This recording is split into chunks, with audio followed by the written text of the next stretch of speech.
Eh bien, mes frères et sœurs, je dois vous avouer que je ne suis pas du tout en forme en ce moment. Et si de temps en temps il y a des hésitations, veuillez m'en pardonner.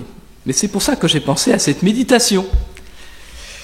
Méditation qui se trouve dans Juge 6, effectivement. Voici un message important. Va avec la force que tu as. Certainement, beaucoup d'entre nous se posent des questions, ne comprennent pas dans les temps dans lesquels nous vivons. Nous voyons effectivement que le monde est en effervescence, que parfois nous-mêmes nous sommes en difficulté. Nous nous trouvons dans des moments difficiles. Il est bon de se rappeler que nous sommes solidaires du monde. Et nous pouvons nous retrouver dans des moments particuliers qu'on ne comprend pas, qui nous dépassent. Que se passe-t-il ? Et nous pouvons crier comme Gédéon au verset 13. Maintenant, l'Éternel nous abandonne et nous livre entre les mains de Madian. Maintenant, l'Éternel nous abandonne et nous livre entre les mains de Madian. Gédéon fait partie de ces héros de la Bible, de ces héros qui sont fatigués. Nous en avons ras-le-bol, l'expression populaire. Pourquoi, Seigneur, tout cela nous arrive-t-il maintenant? Pourquoi l'Éternel nous abandonne-t-il? Où sont tous ces prodiges, tous ces miracles? Gédéon essaie de survivre dans ses difficultés. Il fait ce qu'il peut. C'est un héros qui dort et l'Éternel va le secouer. Nous sommes peut-être de ces héros fatigués et l'Éternel a peut-être besoin de nous secouer. Alors, il va lui proposer 7 étapes que Dieu lui propose. Tout d'abord, dans Juge 6, au verset 14.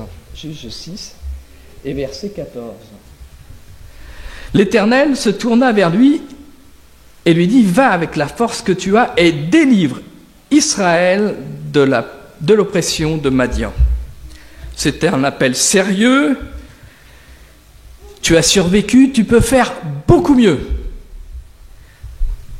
Nous sommes, je crois, dans des temps très particuliers. Il y a quelque temps, j'avais assisté à une rencontre d'hommes d'affaires chrétiens qui disaient que, eh bien, les choses allaient de plus en plus vite. Et savez-vous en combien de temps un produit est dépassé sur le marché? Est-ce que vous avez une idée? Pardon? Non, peut-être un tout petit peu plus quand même. Hein. Mais ça va tellement vite qu'effectivement, on va vers cela. Hein. En général, 2 ans, un bon produit, 2 ans, il est dépassé. Mais c'est vrai, ça va très très vite. Les choses vont vite autour de nous. Dans les entreprises, on s'aperçoit effectivement que bien, le temps est peut-être un peu à l'assoupissement. Parfois, dans nos églises, la tendance est aussi à l'assoupissement. Et il est temps de réagir positivement. Non pas dans un sens critique, où on va tout casser. Ah, il y a des gens qui sont spécialistes pour tout casser. Non, dans un sens constructif. Qu'est-ce que l'on peut faire? Dans les entreprises, il y a un leitmotiv qui est intéressant, qui dit « Il n'est de richesse que d'hommes. Il n'est de richesse que d'hommes. » Et ça, c'est important, parce que la richesse d'une entreprise, ce n'est pas forcément le produit, mais c'est bien les personnes qui travaillent au sein de l'entreprise. Il n'est de richesse que d'hommes. Il faut changer les hommes, non pas les virer, mais au contraire, les amener à un changement de comportement. C'est ce que nous propose Dieu dans nos vies, la repentance, la métanoïa, changer de comportement. Non, pas changer de personnalité, pas du tout, mais bien au contraire, changer nos comportements. Alors, oui, va avec la force que tu as. Ça sera donc la première étape. La deuxième étape que l'on peut rencontrer, effectivement, vous l'avez compris, Gédéon a été choisi pour libérer Israël. C'est sa mission. Deuxième étape, la mission. Pouvez-vous résumer en quelques mots votre mission dans votre cœur? Par exemple, prenons un verbe. Si nous prenons Jésus, quel verbe nous pouvons associer à Jésus? Pardon? Sauver. Sauver le monde, absolument. Pour Moïse, libérer Israël. Pour Paul, évangéliser. Quelle est notre mission à nous? Quelle est la mission de l'église de Damary? Évangéliser, effectivement. Deuxième étape, effectivement. Va avec la force que tu as. Deuxième étape, quelle est ta mission? Quelle est notre mission? Quelle est notre raison d'être? La troisième étape se trouve dans la foi de Gédéon. Il a une foi totale dans son Dieu. Il a des doutes en lui-même. On a parlé de doutes ce matin, j'ai entendu. Gédéon croit en la puissance de Dieu. Il dit « Je n'ai pas beaucoup de force ». Et c'est vrai que c'est ce que nous devrions nous dire. Nous n'avons pas beaucoup de force. Nous sommes faibles. Il dit « Je suis le plus faible. Donne-moi un signe, Seigneur ». Verset 17. « Donne-moi un signe, Seigneur ». Gédéon lui dit « Si j'ai trouvé grâce à tes yeux, donne-moi un signe pour montrer que c'est bien toi qui me parles. Donne-moi un signe, Seigneur. » Cette foi humaine qui a besoin de l'intervention de Dieu dans notre vie, afin d'être sûr de notre mission, est importante. Est-ce que notre vie est parsemée d'expériences avec Dieu? Je pense que oui. Rappelons-nous un peu les expériences que nous avons vécues avec notre Dieu. Afin qu'il éclaire notre vie, il faut le laisser travailler en nous. Lorsque j'étais à Montpellier, j'ai eu la chance d'habiter à côté d'une de mes cousines. Et cette cousine, avait un très bon poste dans une société de médicaments. Et à un moment donné, donc, elle était représentante de cette société, ça marchait très très bien. Et donc, c'était le genre de dame très dynamique, et peut-être un peu trop. Et c'est à l'époque où elle roulait très très vite, 170, 180 km/h. Et oui, c'est pas raisonnable. Et à un moment donné, elle a eu un grave accident de voiture. Et effectivement, il y a eu des tonneaux, etc. Et ça a été très grave au point de vue accident. Mais elle s'en est sortie complètement indemne. Pourquoi certains s'en sortent complètement indemnes et d'autres pas, je ne sais pas. Les voies de Dieu sont parfois impénétrables, nous ne comprenons pas toujours. Mais dans son expérience, elle a compris qu'elle devait donner son cœur à Dieu. Est-ce que je fais des expériences avec Dieu?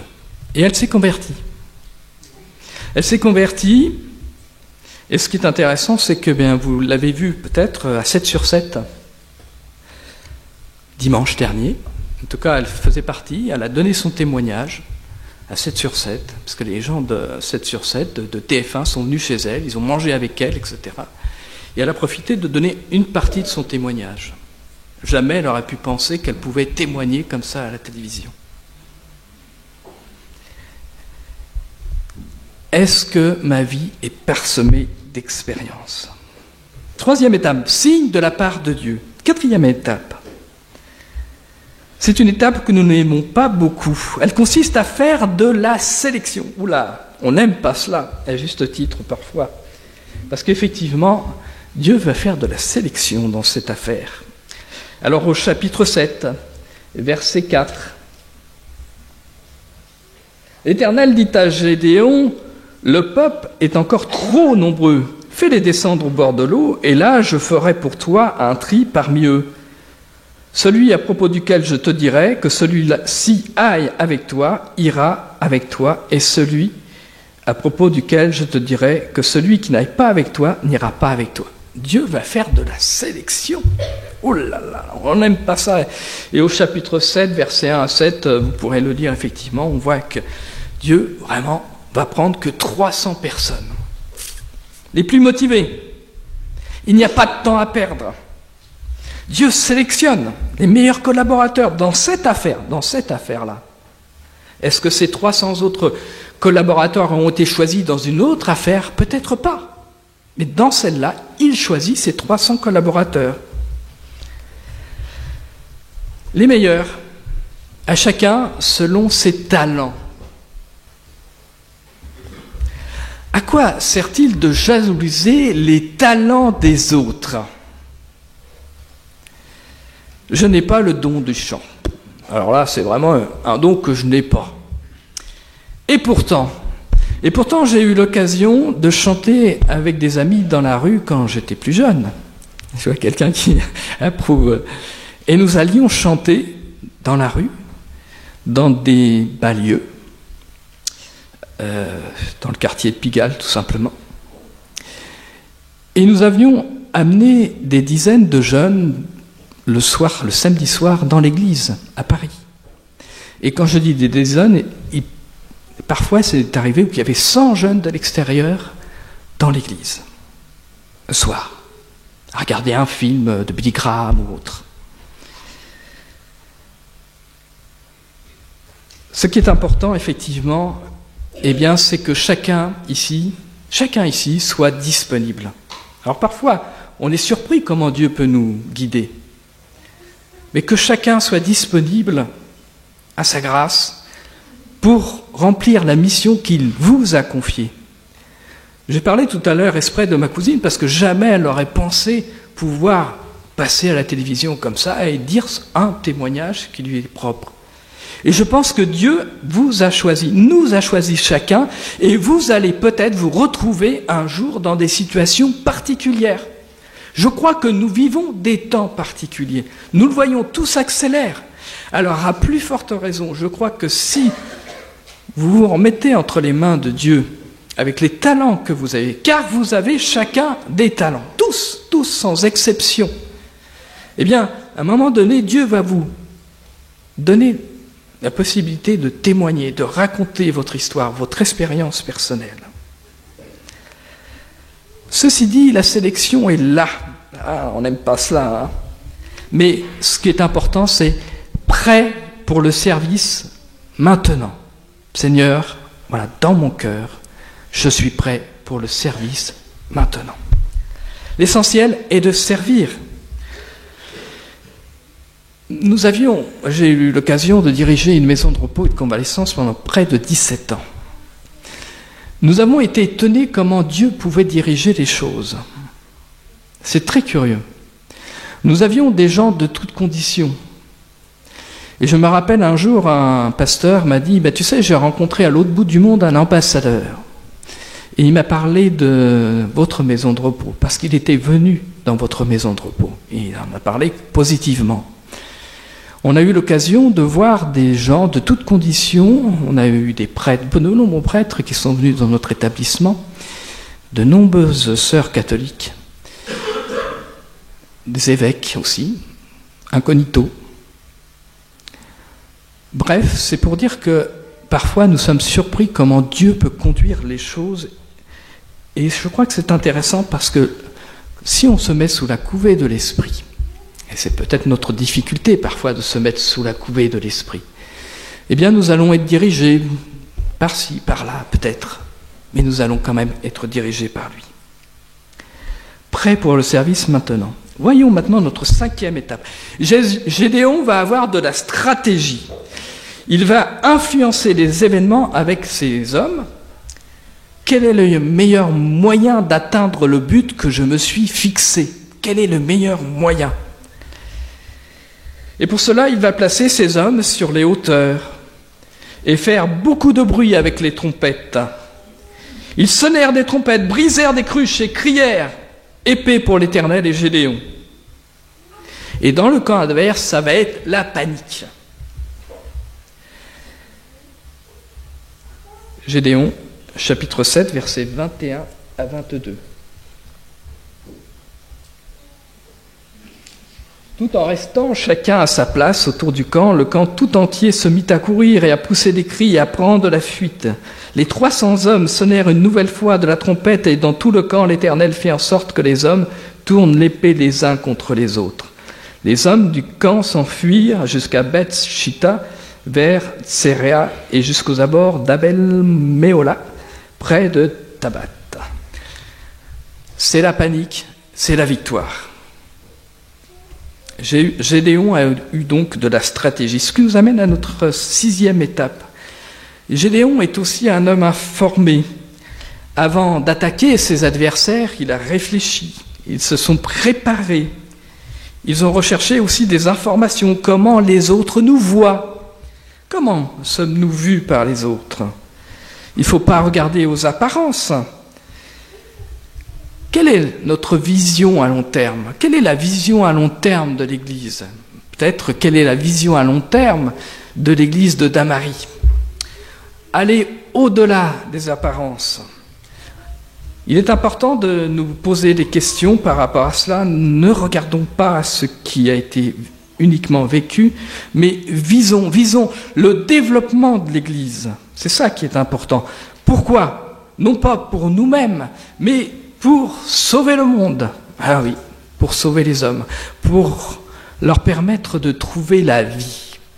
Trouver la vie. C'est le plus gros cadeau que Dieu veut nous donner. Trouver la vie, c'est pas nous qui allons le faire, mais c'est le Saint-Esprit qui va nous aider, qui va nous permettre, qui va vous permettre de faire connaître la bonne parole. Je suis toujours surpris de voir de temps en temps sur notre chemin, nous avons eu l'occasion de voir des hommes, des femmes qui ont donné leur cœur à Jésus. Et je suis vraiment surpris de voir la lumière et la joie qu'ils découvrent.